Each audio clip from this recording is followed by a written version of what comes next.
Okay, here we go. Good morning, adventurers. And nope, dang it, I did it again. And there it is. Dang it. Good morrow. Good morrow. Oh, we're off to a great start. Okay, let's try that again. Good morrow, adventurers, and welcome to our podcast. Our show discusses all things Dungeons and Dragons and other fantasy genres. Tonight, Mandi is AFK, and her charming and wonderful husband, Jason, is filling in. Thank you so much for coming, Jason. I'm so excited to have you here. I'm excited to be here. It's going to be awesome. It is. It really is. Tonight, we are discussing a fun topic for me, albeit perhaps not so much for you. Character deaths. Dun, dun, dun. Yeah, I have some experience in that field. You do. Actually, as I was thinking about it for tonight, I realized, oh my gosh, you have had a character die in every single campaign. Every single one.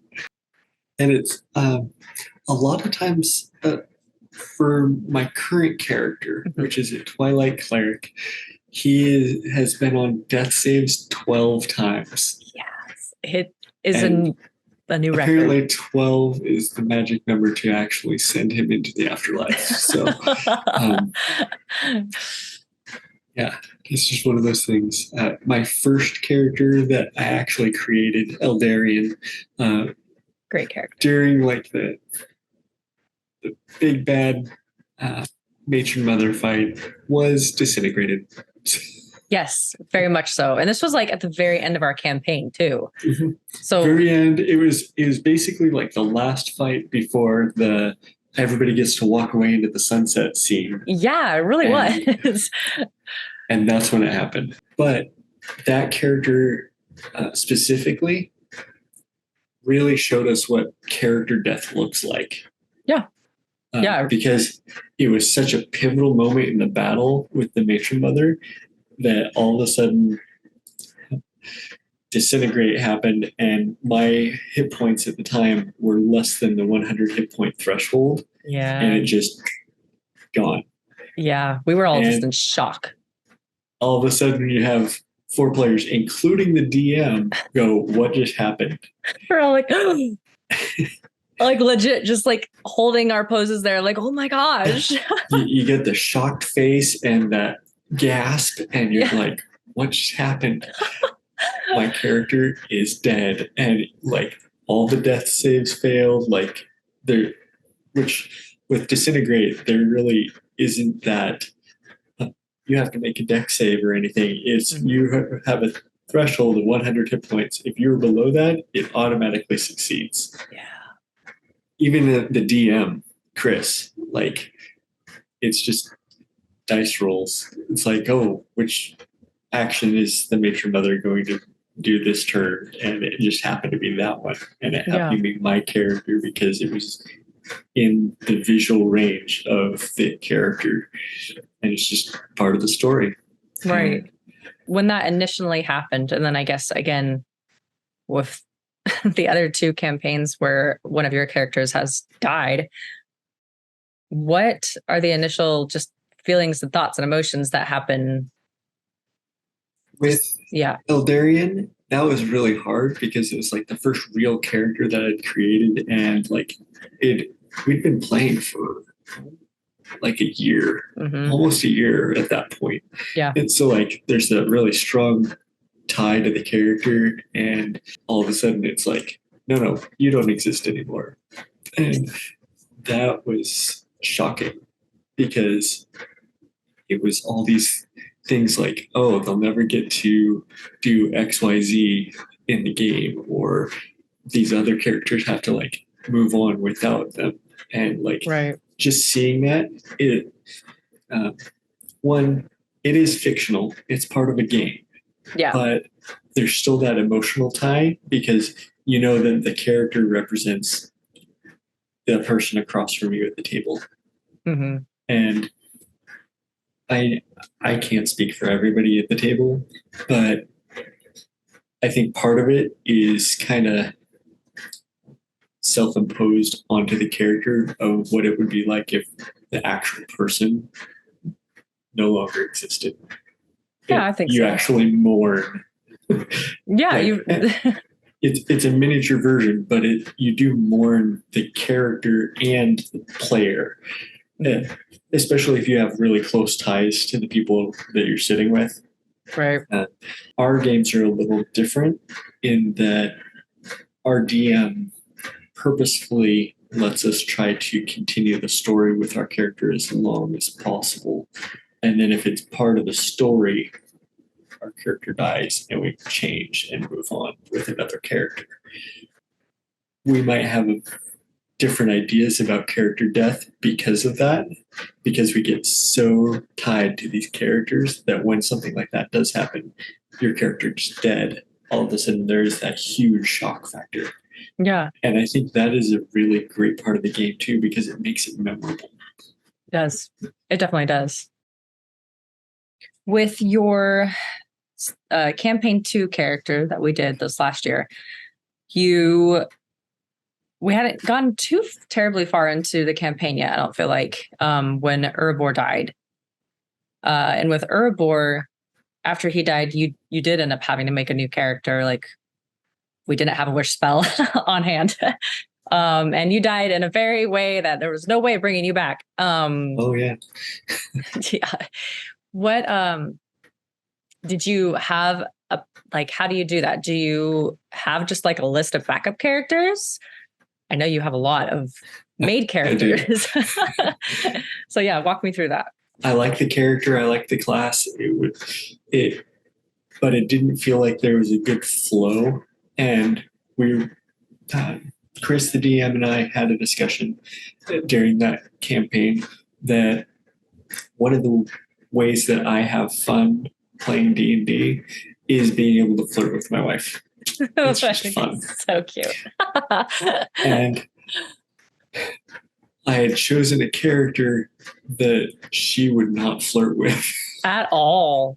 And I tried to make it so you liked him just a little bit more each session. It did happen, actually. For my character, it did. But it was those little things. But being able to, personally, I enjoy playing and being able to flirt with my wife while we play a game because it is a game. Yeah. The point of any game is to have fun. If you're not having fun, there's no point in playing.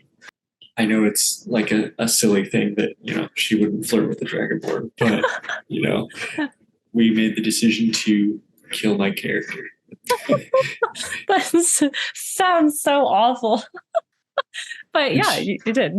that was part of the story. He went out with a bang, and I moved on to a new character, Rysand Thatcher, who is a Drake Warden Ranger, and everyone hated him at the beginning.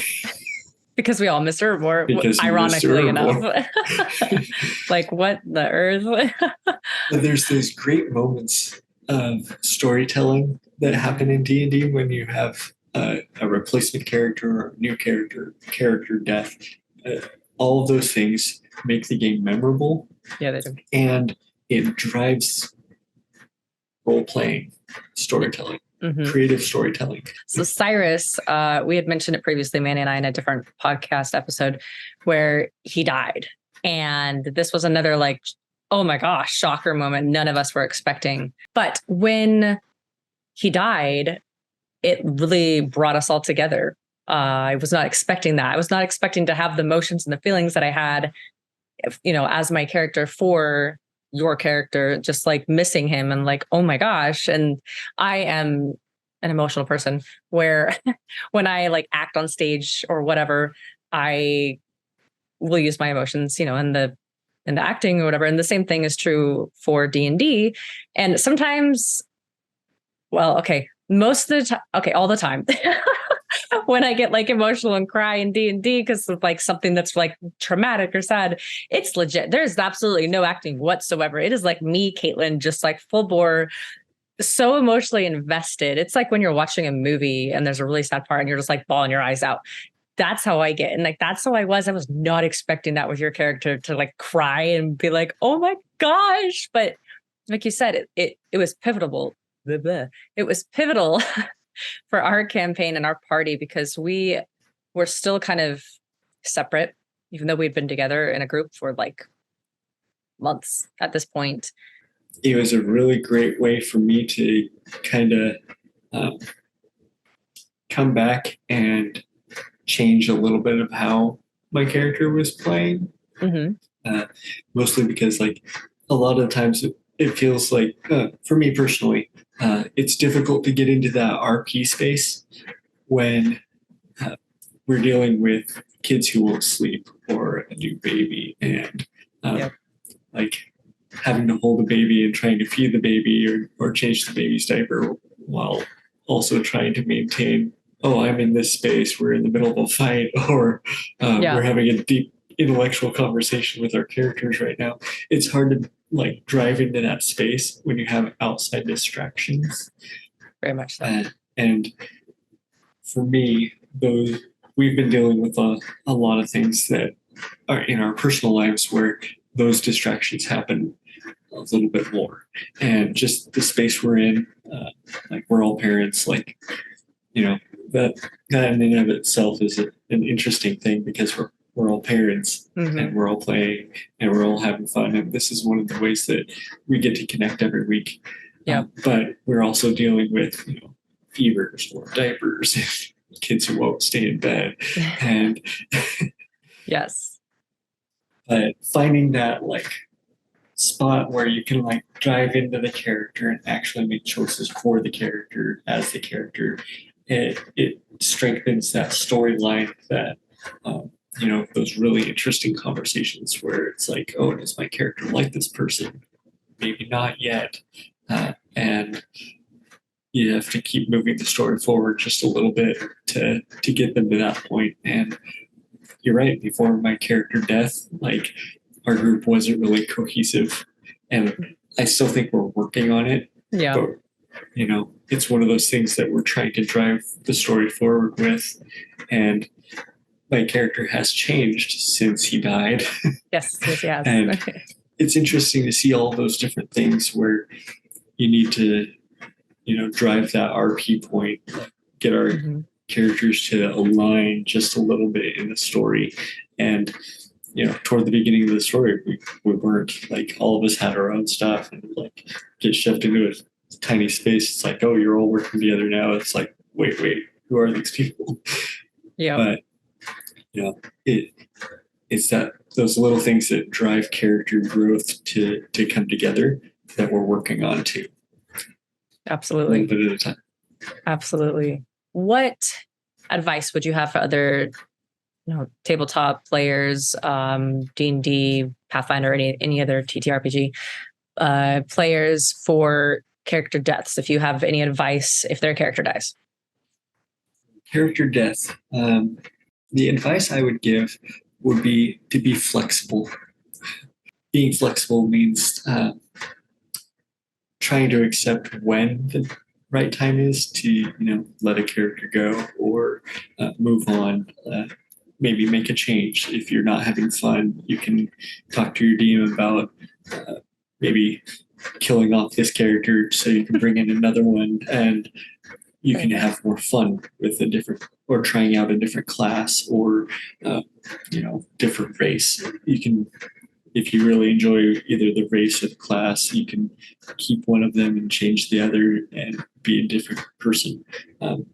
It's all about having fun in the moment. And sometimes character death can be a really memorable experience at the table because it drives the story. The story is what makes it memorable. You know, how does your best friend who's playing across from you, how does it feel for their character to experience your death? Just being flexible and changing what makes it fun at the table, because that's the whole point of the game. Great. Thank you, Jason. You're welcome. Well, that wraps things up. Whether you're on your way to work, cleaning around the house, kicking back and hanging out, or mindlessly scrolling on your phone, we're grateful that you've joined us. Please rate and review us on Apple Podcasts, Spotify, iHeartRadio, and any other favorite podcast app. We enjoy spending time with you so that you can be immersed in fantasy and hear our interesting spin on D&D and learn how you can have that in your D&D game as well. Well met, friends, and we will see you on the morrow. Bye. Bye.